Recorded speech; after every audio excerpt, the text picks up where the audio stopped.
Até aqui uma passagem de Romanos 8,19. Porque a criação aguarda com ardente expectativa a revelação dos filhos de Deus.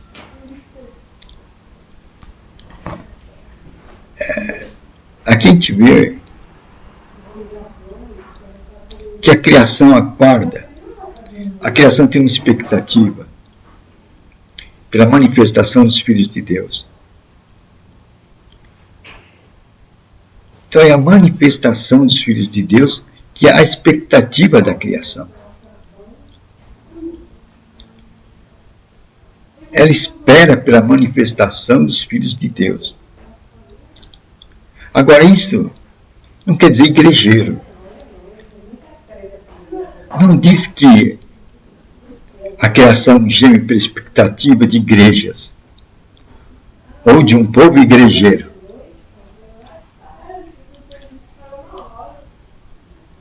A criação não está na expectativa de igrejismos, de denominacionalismos, de tradicionalismo. Mas a criação geme numa expectativa, num desejo, o aparecimento dos filhos de Deus.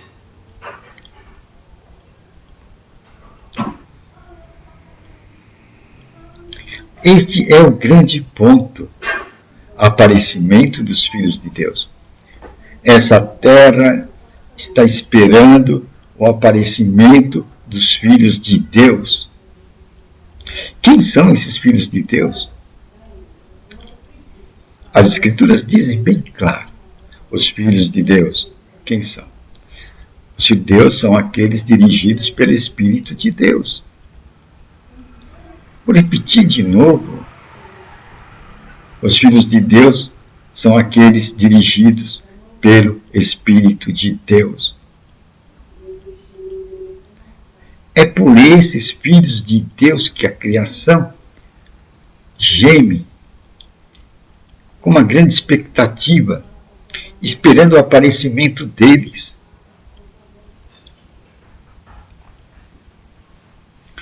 A criação espera o aparecimento dos filhos de Deus nesta terra. E os filhos de Deus são aqueles dirigidos pelo Espírito de Deus. Logo, eles não são dirigidos por igrejismo, por denominacionalismo e por tradicionalismo. Eles não são dirigidos por doutrinas, dogmas, conceitos de homens, mas são dirigidos pelo Espírito de Deus. Ouça o que o Espírito diz à igreja, diz Paulo. As igrejas. Mas qual é o conceito de igreja para Paulo? É o indivíduo, é a pessoa. Pois ele diz, não sabeis que o Espírito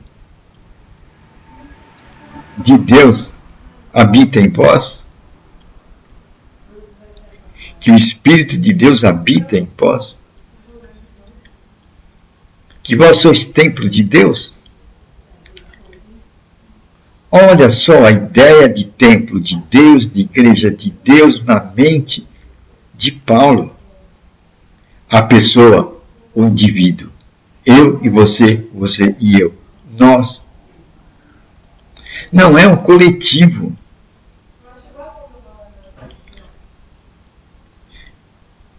E a natureza, a criação, ela geme na expectativa do aparecimento dos filhos de Deus. Estas pessoas que aprenderam a ouvir a voz do Espírito Santo.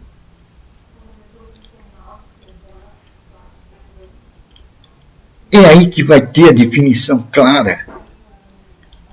Porque aquele que aprendeu a ouvir a voz do Espírito Santo, esse vai ser guiado em toda a verdade.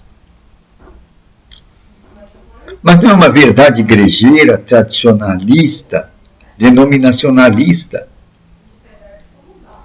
É aquela verdade que vem do Espírito Santo quando nós lemos as Escrituras Sagradas. Jesus falou, eu não faço o que vem no meu coração, eu faço aquilo que eu ouço do meu Pai. Eu faço aquilo que o meu Pai me diz. Jesus era dirigido pelo Espírito Santo.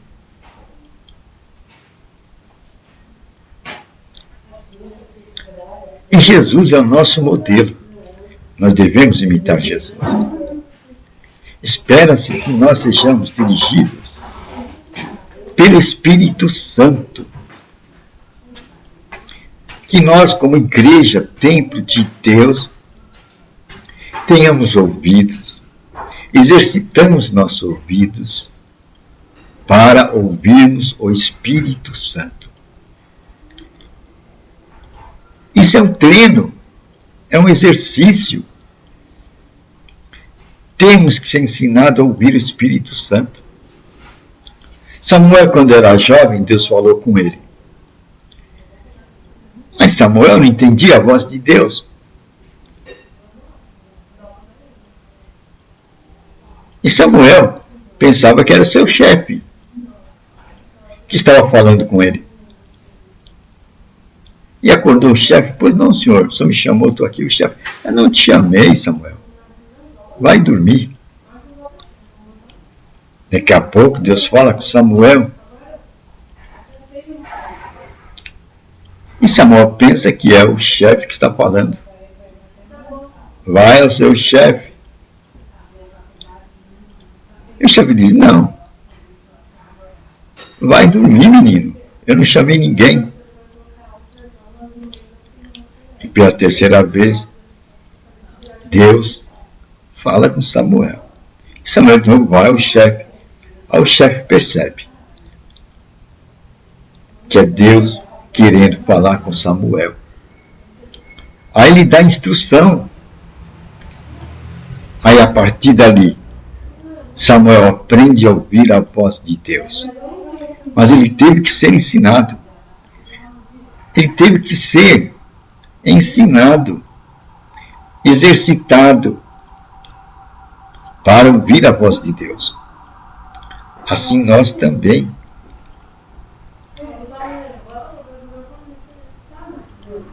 E como nós ouviremos a voz de Deus?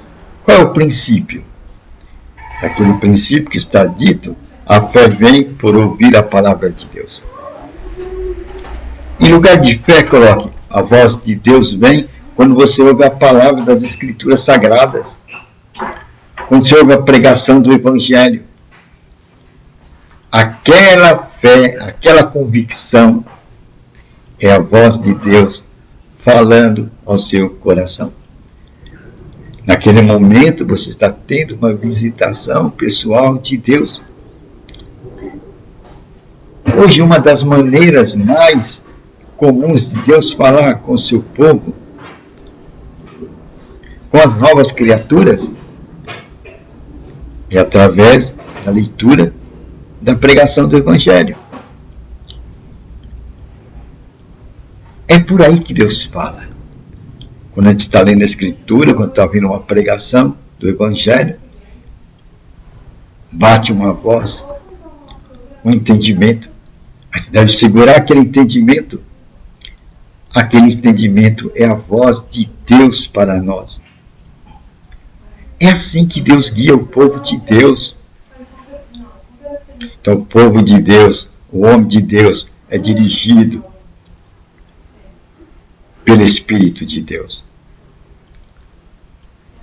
Pois Deus nos trata pessoalmente. O Espírito Santo veio com essa disposição de nos tratar individualmente e pessoalmente. Essa é a disposição do Espírito Santo. Assim como Cristo, depois de ter recebido o Espírito Santo que caiu sobre ele, ele andava conversando com as pessoas, ele curava as pessoas, ele tratava as pessoas individualmente, ele visitava as casas, ele reunia as pessoas e falava para uma multidão. E as pessoas, muitos vinham no coração, se eu tocar nele, serei curado. E todos que tocavam nele, diz a Escritura, foram curados. Ele disse, Não fiquem tristes que eu vou embora, mas um outro Consolador virá. Um outro Consolador. Jesus foi o primeiro Consolador. Ele consolava as pessoas com palavras, com milagres, com curas, e até ressuscitando pessoas que estão, claro, mortas. Esse era o modo de Jesus consolar. Mas dentro do limite da carne, ele estava limitado. Ele só podia ficar ali em Israel. Por isso que ele falou, vou rogar ao Pai, ele vai enviar o outro Consolador. Este vai ter condição de andar entre o povo, de tratar-nos pessoalmente, individualmente, em toda geração, em cada geração, e cada um dentro do seu país, do seu lugar.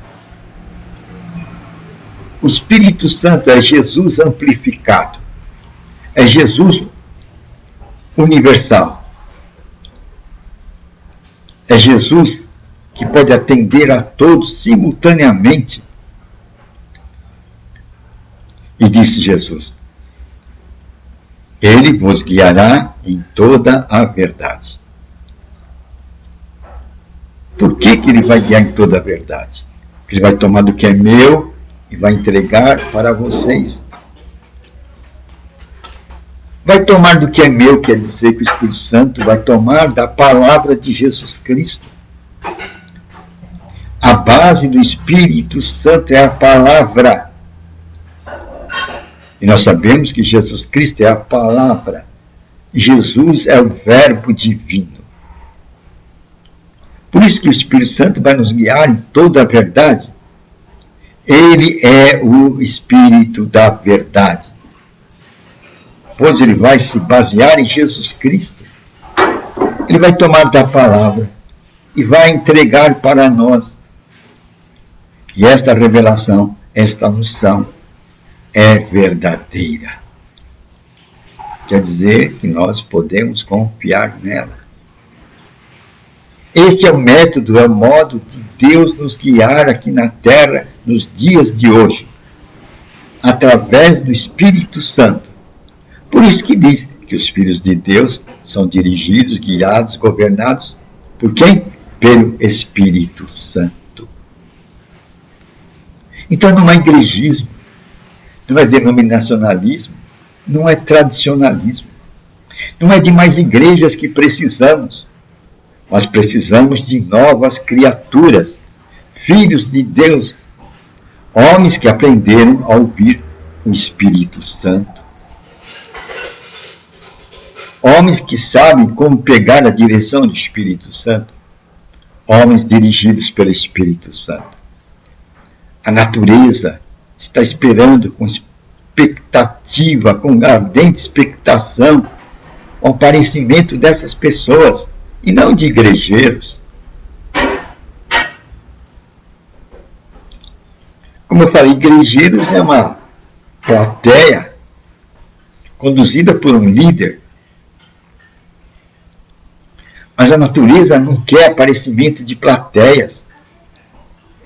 A natureza espera o aparecimento de pessoas dirigidas pelo Espírito Santo.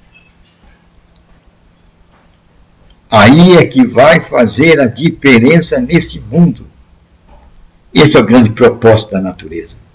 Ela está esperando o aparecimento das novas criaturas. Daquelas pessoas que aprenderam e se deixam, se rendem à direção do Espírito Santo. Isso é um aprendizado. Não se aprende de noite para o dia, mas a gente orientada, a gente ganha tempo, e como Samuel, aprende a ouvir a voz de Deus, e não vai atrás do outro, não vai atrás de um chefe, de um líder, como Samuel ia atrás do seu chefe. Então, vamos atingir essa meta, sermos filhos de Deus, homens que aprenderam a ouvir a voz do Espírito Santo, novas criaturas, o aparecimento dos filhos de Deus, a grande expectação da natureza. É uma boa nova, né? Então, a natureza espera não por igrejeiros ou igrejismo, mas pelo aparecimento dos filhos de Deus.